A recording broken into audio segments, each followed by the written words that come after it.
Vou trocar então. Rui, você está na frente. Acho que dentro dessa ideia que está sendo tocada aqui, do ponto de vista prático, né, a gente pode também enumerar algumas casuísticas, né, do tipo, você pega uma pessoa que se diz tenepsista, é professor de conscienciologia, defende a questão da arma e posta ainda em redes sociais pessoas portando arma, né? É uma contradição e a gente chega assim a ficar pasmo. E assim, não há muito feedback. As pessoas estão assim meio que, será que eu falo? Será que eu não falo? Será que vai morder se eu falar? Né? Será que vai apontar essa arma para mim? Né? Quer dizer, a ideia de que, assim, mesmo a possibilidade de sermos todos intermissivistas, eu vejo que tem muitos de nós que estão caindo num verdadeiro buraco, né? É um buraco de regressismo consciencial e é crasso, né? Eu me lembro aqui nesse tertuliário aqui, quando aqui no Brasil, teve um incentivo de desarmamento da população brasileira, em que estavam pagando R$100 por arma, vocês lembram disso? 2006, né? O professor Valdo aqui nessa tertúlia, comemorou esse processo, né? Houve uma comemoração, né? uma conclamação sobre essa coisa, que era um avanço na questão de pacifismo, visto que, aí talvez a resposta, né, Nazaré? O holopensene da arma, né? O holopensene da arma é a resposta. Eu vou fazer a arma para promover a paz. O holopensene da arma já diz tudo, é um dos maiores bagulhos energéticos foram criados pela natureza humana, né? Ele por si só já cria, já atrai um processo negativo, de holopensene negativo, de possibilidade de acidente de percurso e assim por diante, né? Então, só como provocação, né, a ideia do intermissivista, suposto intermissivista, porque eu começo a colocar em dúvida até a intermissão, aí no caso, emburacado. Complicado. Niana. Eu gostaria de retomar a fala do Elmar, que os debates deixaram de ser debates, agora eles são embates. São embates.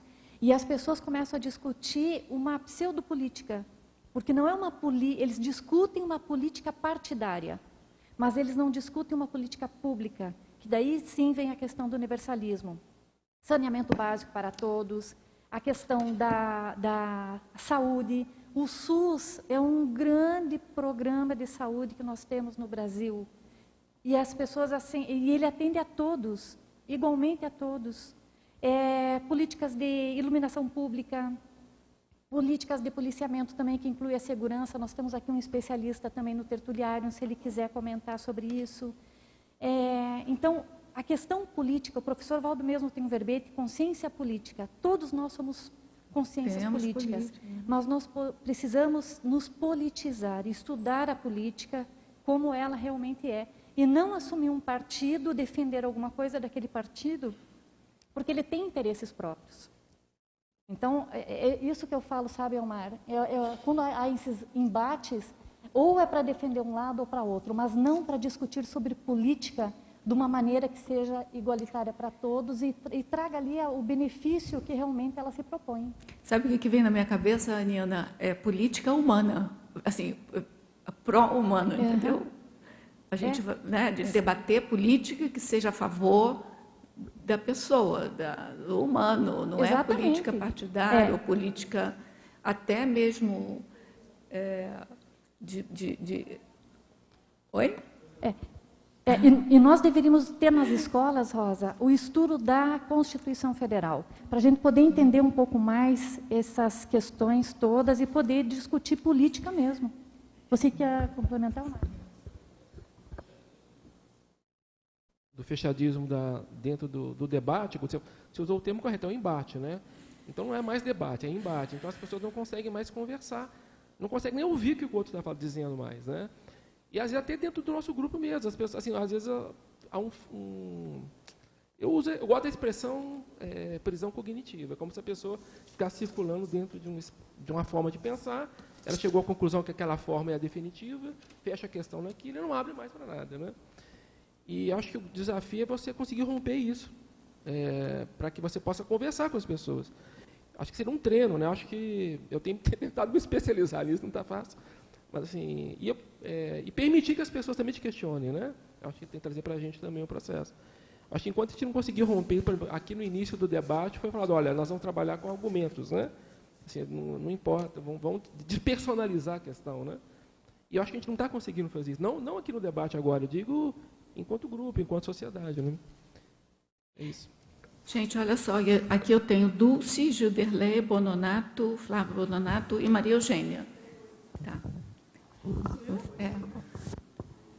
Tá, eu vou botar você. Ô, Rosa, eu vou ser breve aqui. Bom, gente, eu penso que de tudo que a gente tem falado, né, o que realmente me deixa chocada e, às vezes, muito perplexa é realmente com os exemplos de intermissivistas, né, que eu acho que isso é o que mais interessa aqui para a gente. Porque, vamos combinar, o planeta hoje é repleto, tem uma tonalidade, né, uma diversidade de baratrosferas a escolher, né? São várias as modulações, os tipos, enfim. E eu vejo assim como uma coisa muito séria aquele intermissivista que resvala e escorrega na casca da banana dos apelos da Socim e sai então com o ativismo emocional, né? Um ativismo completamente imerso naquela condição da priorismose, da ectopia afetiva, e então ele, a cada vez mais que esse ativismo vem à tona, obviamente que se distancia dos conceitos, dos preceitos, enfim, de tudo que a gente aprendeu e vem aprendendo e se preparou para vivenciar desde o curso intermissivo. Então, eu penso assim, eu espero que esse debate realmente ajude aquele intermissivista obnubilado, que pode, às vezes, até achar que há uma pretensão ou algum tipo de indício de se achar superior, não é? Eu já ouvi algumas críticas no sentido de que as pessoas não podem entregar o que não têm, ou que, veja bem, porque o colegiado é psicologia, e é tal partido, ou é direita ou é esquerda, enfim. E eu penso que assim, o mais sério, realmente, é o intermissivista conseguir fazer um sobrepairamento e buscar fazer realmente uma conexão, seu vínculo intermissivo, no sentido de evitar... Esse esquisito, né? Tá sim. Troca com o Flávio ali, depois ele... Tem que desligar o seu para não dar microfonia. Tá.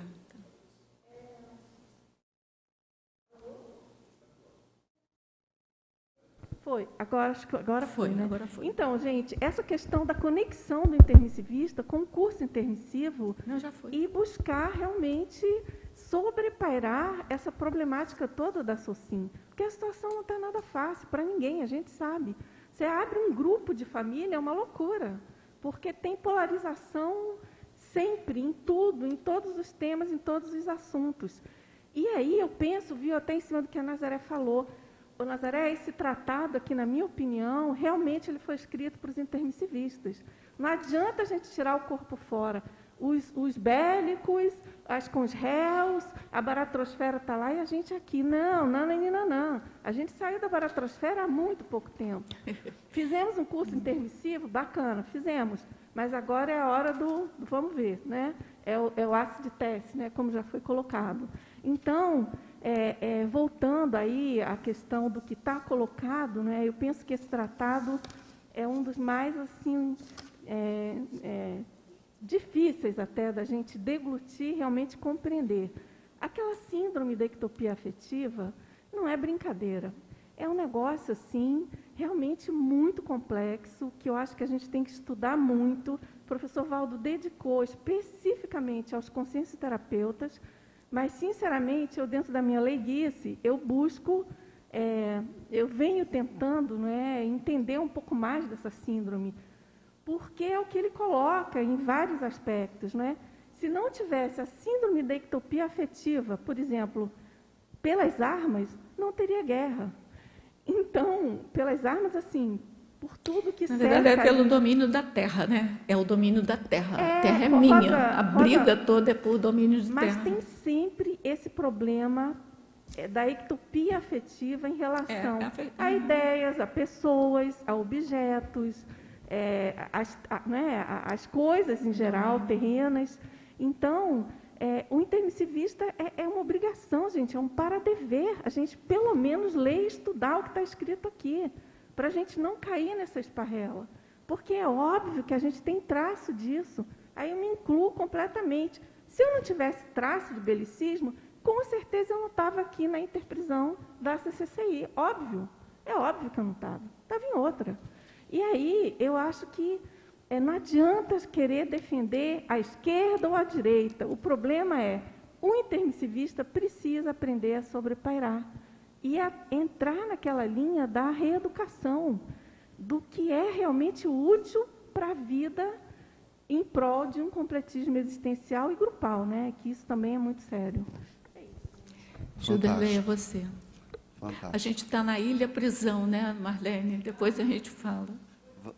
Várias anotações, tentar ser sucinto, o máximo, olhando da forma assim ampla, né, e trazendo para mim esse processo de reeducação generalizada, que realmente é o processo, e dentro dessa reeducação generalizada faz parte passar pela dificuldade, senão não gera valor. Isso é muito importante. Então, bem, abrindo outra seara, né? Eu vejo como esse processo de belicismo e né? Vamos falar mais de belicismo, né? Processo das emoções e sentimentos íntimos, do eu, que é a base da minha manifestação, das minhas emoções, e o quanto eu tenho problema em relação a isso. De saber, ao menos, nomear o que eu sinto e como eu me relaciono com o outro. E aí vem a ectopia afetiva que a professora colocou, que eu acho fantástico. Um pouco eu me culpo de não ter aproveitado o professor Valdo para crivar ele sobre essa verpom, tá? Mas também não era o meu momento de estar ainda dentro de estudando a pacifismologia. Era o momento de me pacificar, entendeu? E dentro dessa questão, emoções, ectopia afetiva, quando eu sou provocado, e é esse o momento atual, planeta, aí que eu demonstro o meu eu pacífico, que é aí onde eu mostro realmente como é o meu eu pacífico. E é uma ideia a gente aprofundar no futuro da pacifismologia. Em relação ao desarmamento, eu penso que ele virá quando a gente passarmos pelas vítimas.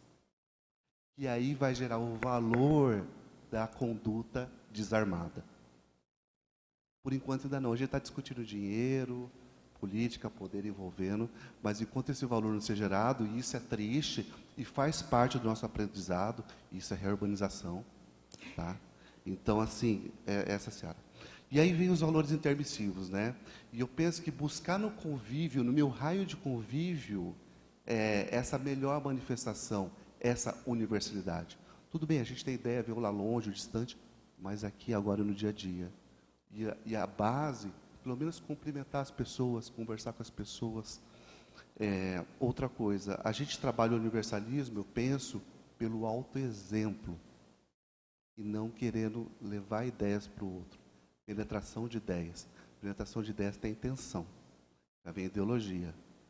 A manifestação minha é um processo diferente. Aí eu ia autoexemplo, exemplarismo e etc. E aí a gente vem da cultura de paz, que a colega minha amiga que comentou, né? E aí vai demonstrar, nessa minha manifestação, como que está essa conduta minha.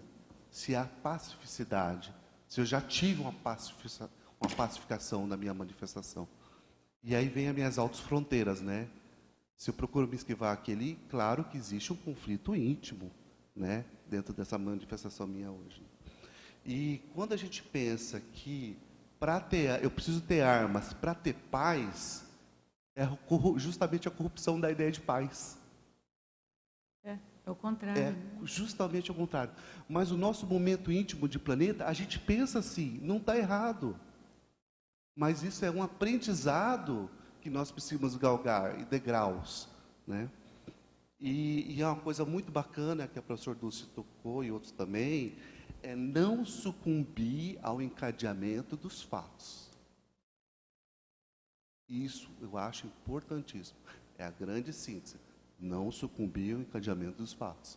Senão, onde eu coloquei aquela minha bagagem intermissiva? Aquelas horas e horas sentadinho aqui no tertuliário de cognição e acesso ao conhecimento. E a colegas mais pacíficos e pacificados que eu. Tá? E para finalizar, eu vejo, você citou várias vezes durante o paper, a questão da politicologia. A politicologia é a base da base, que é como a consciência se relaciona. E eu acho muito importante o trabalho que a Marlene está fazendo dentro da politicologia. A gente precisa muito disso.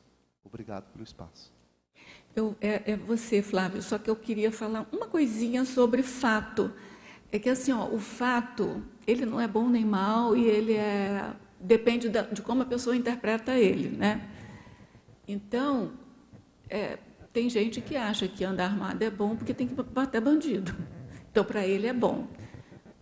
Agora, o que eu estou chamando a atenção desde o início, assim, pelo menos procurando, é ver o paradigma da Conscienciologia. Porque se a gente está aqui nessa vida, depois de um curso intermissivo, com uma carga, né, de neoconstruto muito grande e com postulados, com uma teoria enorme, sabe? É a gente agora olhar para o fato e perceber do fato de acordo com essas neo-ideias, e não com as ideias que a gente tinha antigamente, entendeu?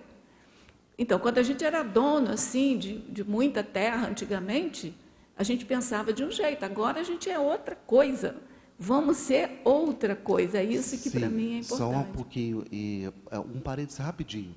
Quando eu coloco não sucumbir ao encadeamento dos fatos, não sucumbir ao belicismo, à raivosidade, o antagonismo, é esse ponto.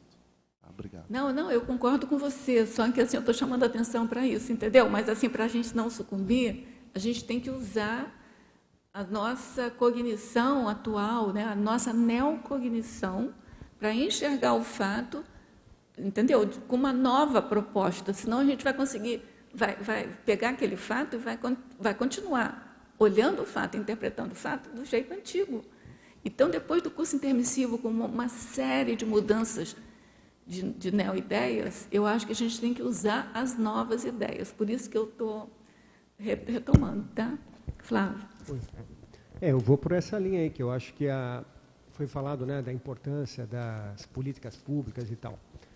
Mas se a gente não consegue fazer a mudança dentro da CCC, imagina nas mudanças públicas, né? Então, aqui a gente tem lá 1.500 voluntários, 1.600 voluntários.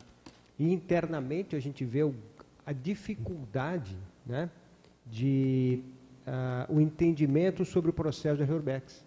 Então você fala, bom, a Reurbex, para mim, é teoria. Então até eu concordo que você possa ter um comportamento mais radical. Mas se você entende que a Reurbex não é teoria, já é um fato, e ela está realmente presente na sua vida, você fala, opa, isso é natural, vai acontecer. Porque estão renascendo pessoas que ficaram anos, né, com séculos, né, milênios, com uma fixação patológica, radical, e agora estão tendo a oportunidade de chegar para levar um choque, né, do renascimento e sentir que existem leis que vai forçar ela a mudar um pouco a sua forma de pensar. Mas se você já está longe dessa questão, ou seja, você vem já de um curso intermissivo, e é claro, cada vez a gente vê que a posição do professor Waldo, que nós estamos pego a laço mesmo da baratrosfera, né, isso está bem provado, né, ou seja, é muito fácil a gente escorregar, é natural, né? E eu entendo isso porque nós somos animais, e animais têm a natureza da sobrevivência. Na hora de sobreviver, você não consegue ter um raciocínio, você começa a pensar em você e sai dando soco para todo lado, bom, deixa eu me sair dessa daqui, vamos pensar, né? Porque existe esse instinto animal. Mas não precisa chegar ao ponto, né, que eu entendo, de defender, né, essas determinadas ideias que, teoricamente, você já está num ponto superior. E o que mais me chamou a atenção, né, trazendo só um pouco aqui a questão do aspecto político, né, o Brasil tem uma oportunidade de 2 turnos. Então, eu ouvi de muitas pessoas dizendo assim, não é o melhor. Ah, mas é o que tem. Não é o que tem. No primeiro turno nós tínhamos outras opções. Só que 1% ou 1, pouco por cento, né, ou 5%, sei lá, realmente colocou em prática isso. Esse cara não é o melhor. Então eu vou tentar uma outra opção. Não fez isso. Não fez. Porque queria polarização. Né? Então a oportunidade esteve presente, você sabe que você está vivendo num mundo da Reurbex, cada vez mais vai fortalecer a patologia, e você vai lá e ainda dá né, você põe o teu polegar ali, confirmando, não, eu sou a favor realmente dessa linha, né, de raciocínio, porque quando você trabalha com os extremistas, nenhum dos dois é bom. Né? Às vezes um não pode estar falando de arma, mas está falando de outras coisas. Né? A gente sabe, corrupção também mata. Né? Corrupção também leva à desconstrução. Pensenidade mata. Exatamente. Então, existia essa oportunidade, mas não se confrontou isso. Né? Então, é isso que eu acho que é interessante a gente fazer essa reflexão, que as oportunidades são constantes. E talvez nós, como intermissivistas, e tendo acesso a esse grande volume de informações, a gente poderia ter oportunidades de fazer essa mudança, da mini peça. Mas não conseguimos, muitas vezes, ser essa mini peça. Somos engolidos pelo processo. Então, isso, para mim, eu vejo que a mudança tem muita vida ainda, né? Muito ciclo de vida para gerar essa mudança. Mas se você não começar agora com as oportunidades que existem práticas, e foram práticas, e agora tem outras práticas, é só você sair. Né? Puxa, eu estou numa rede social, vou deixar de fazer os comentários. Básico, eu não preciso fazer tares com ninguém. A tares é minha que eu vou passar para o outro. Aí eu vou deixar de comentar, vou entender mais isso. Né? Como acho que o Rui trouxe ali a questão da TENEPS. Então, de repente, a TENEPS hoje é para só parte, né, de consciências que eu atendo, porque se eu tenho uma linha radical, eu não consigo admitir que outros possam ser assistidos na minha TENEPS. Né? Até tem tem a pergunta de prova, não tem? Se o mega sediador faz parte da sua UFIEX, quem você traria para a sua UFIEX, assim? O mega sediador você leva lá para dentro, tá certo? Você vai ter que conviver com ele, porque é a oportunidade que você tem de assistir com ele. E a gente acaba tendo uma série de oportunidades e a gente vê escapar. E eu acho que aqui dentro da Conscienciologia não precisava, né? Porque a gente está um pouco mais lúcido para esses fatos, né? Entendendo a multidimensionalidade, que às vezes políticas públicas e tal, que aí tem interesse monetário, financeiro, e o pior, né? A gente não tem interesse nenhum nesses aspectos. Tudo bem? Olha, agora eu tenho Maria Eugênia, Marlene, Rui, Cláudio, esqueci, Marília, desculpa, Marília, é aqui o ambiente. E Marlene, é isso, Marlene? O Ivo. A gente está falando sobre belicismo e eu estava aqui pensando também, né, existem várias formas de belicismo. Sou eu mesmo? Existem várias formas de belicismo, né? Uma delas é o armamento, que já foi colocado, e é interessante até lembrar o quão contraditório é armar a população, porque dentro da segurança pública recomenda-se, como primeira atitude a fazer em situação de roubo, é não reagir. Então, ou seja, não use sua arma. Por aí já é bem contraditório. E eu ouvi uma frase essa semana, falou assim, não precisamos de projéteis, precisamos de projetos em base em políticas, enfim, educação, saúde, um monte de coisa aí. Mas aí a gente está vendo esse discurso. E o discurso é algo que eu estudo, né, há algum tempo. Análise de discurso, enfim, discurso político, mas sobre uma ótica científica, vamos dizer assim. Então, o discurso, quando vocês falaram, acho que foi o Omar, falando que, não sei mais quem, que a gente ouve tanta gente aqui, que a gente está com... o Rui também falou, o pessoal não fala, não se coloca. Por quê? Porque o discurso bélico, ele impede os debates e as discordâncias. E, então, além desse desarmamento, que são as bases do Estado Mundial, né, se assenta também, o Estado Mundial ele vai se assentar na democracia. E a democracia, ela é a abertura para diversidade de opiniões. Então, sem isso, a gente não chega numa condição de Estado Mundial. Certíssimo. Marlene, você agora. Te deu a dica, Estado Mundial, Marlene.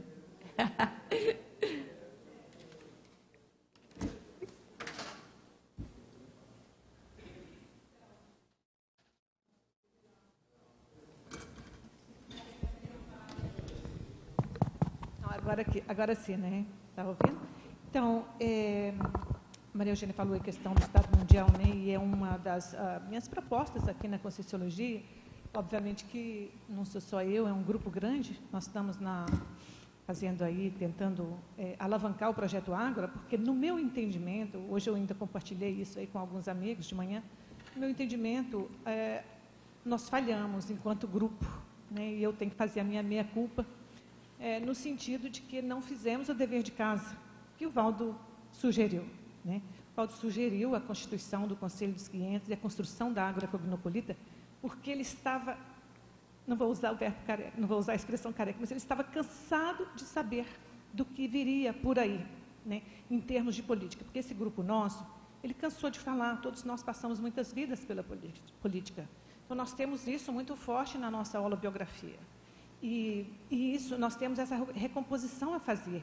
E se não fizermos o nosso serviço, o nosso dever de casa, para dever, que era a instituição do Conselho dos 500 e a Ágora, que seria o local e o ambiente propício para esses debates, e não nas redes sociais. Para lavar roupa suja, né? Lavar roupa suja. Exato, né? Lavar roupa suja, ó, viu? Lavar roupa suja fora de casa, né? Então, tínhamos que ter feito o ambiente propício. Aqui nós temos uma blindagem, nós todos sabemos, todos, sem exceção, que aqui tem equipexes e equipexes e equipexes de amparadores muito evoluídos e que estão de olho, serenões e evoluciólogos, tudo de olho no nosso trabalho, porque nós fazemos parte desse projeto, inclusive está no curso Evoluciólogos, no finalzinho do curso, para quem quiser ver, Valdo fala, vocês fazem parte de um grande projeto da Reurbex. Nunca se esqueçam disso, está lá no curso. E, então, nós ficamos devendo nessa questão de construir esse espaço físico cognopolita para abranger esse grupo que precisa desaguar o que pensam e precisam esclarecer essas consciências dos grupos antigos, porque mais e mais virão. Não pensem vocês que isso vai acabar. Daqui 4 anos está tudo de novo, é o que o Flávio falou. Nós tivemos a chance. Tivemos 4 candidatos, no meu entendimento, 5 bons candidatos. Eu não votei nas 2 vidas, eu votei na terceira, né, no primeiro turno. Então, assim, tivemos, é aquilo que ele falou, é porque a população não quis, né, o nível médio da população brasileira não quis. E tem outra coisa que o Gustavo falou aí 2 vezes, a questão das barreiras afetivas, e eu não posso deixar de falar aqui também, além das barreiras afetivas, eu acho que nós temos que avaliar o nível de paixão pessoal pelo candidato X e Y, né? Porque pior do que a politicalha partidária, no meu entendimento, é a paixonite aguda. Está cega, a pessoa está cega, que nos remete a um período sombrio do século passado, a questão de fascinação de grupos na Alemanha. Isso aí nos remete, às vezes, dependendo do grupo, nos remete àquilo, dependendo da manifestação da pessoa, vem aquela energia. E uma outra coisa que eu gostaria de compartilhar, né? Nós temos aqui, quando eu falo de valores evolutivos da Cognópolis, não estou falando só de cognição e de estudo, porque esse é o primeiro passo, mas esse, no meu entendimento, já passou. Agora chegou a hora de vivenciar. Eu vou para as dinâmicas, desde outubro do ano passado, tinha 3 dinâmicas abertas, eu fui nas dinâmicas, não saí. Por quê? Porque é a oportunidade da gente conviver com as consciências, e ali elas inspiram a gente, olha, está acontecendo isso, né? Olha, é isso que vai acontecer. Eu, por exemplo, já sabia que o candidato que ganhou iria ganhar. Por quê? Porque me inspiraram na dinâmica. Eu não falei, é lógico, mas outras colegas também perceberam a mesma coisa. Então, assim, nós desvalorizamos tudo que nós temos aqui de muito avançado, a paratecnologia dos laboratórios, as dinâmicas parapsíquicas, né, que estão totalmente abertas, estão todas abertas, são 3, eu acho, por dia em cada... Aqui no CAEC, fora as outras ICs. Então, eu acho que, assim, tudo isso é muito impactante, porque eu percebo o desperdício consciencial, o desperdício de energia, de tempo, E o que é pior, porque como eu convivi muito com o Valdo e fiz muita pergunta, ele falava que a nossa vida valia por 15 vidas, né? Essa vida humana do intermissivista, porque se nós fôssemos exitosos, nós evitaríamos 15 ressomas. Mas tem uma outra coisinha que era muito cretina que ele falava, né? Mas, por outro lado, se não forem completistas, a Meleque será 15 vezes maior também. Muito bem. Eu só complementaria você que eu acho que falta estudar muito ainda. Entendeu? Eu sei que você não quis dizer que não precisa estudar. Estudo sim, mas a prática também. Na prática também. Quando você tem dúvida, muitas dúvidas, é óbvio que eu tenho dúvida. Quem não tem dúvida no meio dessa baratrosfera que a gente está? Eu vou para um laboratório refletir num ambiente otimizado, blindado, eu vou para uma dinâmica e ali eu saio bem mais esclarecida. Né? Por quê? Porque eu implementei não só o EV, não só a minha cognição que eu tenho sobre a Conscienciologia, mas também a praticidade de ter a oportunidade de conviver com consciências mais evoluídas. Muito bom. Agora é Cláudio, desculpa, é Rui, Cláudio, Marília e Ivo. Não sei se eu deixei alguém de fora. Não, primeiro é o Rui, tá? Desculpa, André. Tem pergunta aqui da participação do pessoal pelo YouTube. A Luana Escopel afirma e pergunta: é mesmo o que se diz uma guerra espiritual acontecendo no Brasil por conta da política? Posso emendar já aqui? Qualquer coisa vocês complementam? Eu acho que é a ideia que a gente já compartilha da tese da Riorbex, né? Quer dizer, esse momento de tensão, essa pressão holopensênica, a certo ponto patológica, e não é só no Brasil, né? Vamos pensar que também é mundial essa onda, e a gente vai ter que aprender a lidar com isso, né? Já estava no script, né? Esse projeto já estava na pauta há muito tempo, é nós que estamos nos dando conta disso agora, está batendo na saia da gente, né? Essa água, e agora a gente tem que buscar estratégias melhores de lidar, sobrepairar, né? Compreender melhor esse processo do CEA, dessa questão da afetividade dentro da gente, como a gente reage a esse processo todo, né? Porque vai reverberar no passado da gente, né? Então, a guerra não é só de lá para cá, né? É a guerra dentro da gente também, né? Que como isso ecoa dentro da gente, mexe, tira a gente ali do equilíbrio às vezes, né? A quantidade de pertúrbios que isso gera na vida da gente, no holopensene da gente. Veja aí as relações, né, interpessoais, dentro das famílias, a maneira como cada um está lidando com isso tudo. E aí a Luana segue aqui emendando nessa pergunta. Ela diz assim: pessoas tendo crise de ansiedade, às vezes sinto que trabalho energético à distância não é suficiente. Quer dizer, o nível do jogo subiu, está exigindo mais da gente, a gente vai sair de uma zona de conforto agora, né? Vai ter que arregaçar mais as mangas. Esse fitness bioenergético, ele tem que ser colocado em dia, né? Exigir um pouco mais. E aí ela segue emendando mais uma questão. Surge uma vontade de ajudar na vida real e ser mais vocal, e fazer atares de forma mais prática, com tópicos mais políticos. Aqui me parece que é cair na armadilha, não? Não sei a impressão de vocês. É exatamente o buraco, quando o intermissivista flerta com o buraco, né? Essa tentativa de reagir e achar que é pela Tares, né? E aí eu questiono que Tares é essa, né? O que se entende com Tares, às vezes diferencia muito aí de uma pessoa para outra. Tem a omissão superavitária, que é Tem a omissão superavitária, tem a TENEPS, né? Tem uma série de outros recursos aí que você pode estar auxiliando, né? A apaziguar e pacificar esse holopensene. E aí, por último, e por outro lado, ela emendando, há o medo de se envolver numa colmeia.